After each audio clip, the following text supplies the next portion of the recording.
The launch of the Switch 2 was beset by the kind of controversies that seem to dog every Nintendo release. Many consumers were justifiably disappointed by the price hike on Switch 2 games, especially in an era when gaming is already an expensive pastime. But perhaps the most baffling decision of the Switch 2 era so far is the resurrection of the Virtual Boy. First introduced in the 90s and then quickly shelved, the Virtual Boy brought the beer goggle experience to a new generation of 8-year-olds. With its hefty price tag, headache-inducing visuals, and awkward form factor, less than 24 Virtual Boy games were released before Nintendo decided to say Wii U later to their poor abortive console.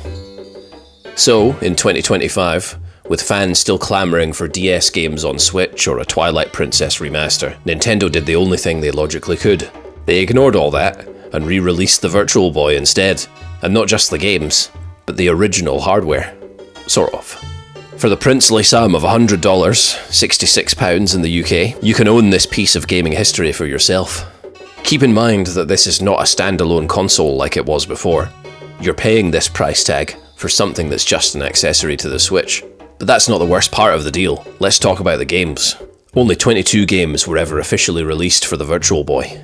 Nintendo have promised there will be 3 available on launch day, with a total of just 14 games being released over time. And, in true Nintendo style, there will most likely be no timeline for when each of these 14 games will eventually come out.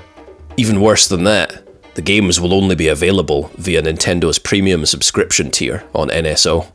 You can probably hear the alarm bells, but I'll spell out what that means for potential buyers. First, anyone who buys a Virtual Boy may have to wait an indeterminate amount of time to actually play their favourite games on the console as Nintendo slowly drip feeds them to the public. Not ideal when they've already shelled out $100 plus a subscription fee. But worst of all, Nintendo will eventually shut down NSO for their current Switch models. At this time, Virtual Boy owners will permanently lose access to their library of games, and the accessory will become an expensive paperweight. Consumers are being asked to put up a lot of money for this hardware, plus a not insignificant annual subscription to access a library of games that can be pulled by Nintendo whenever they feel like it.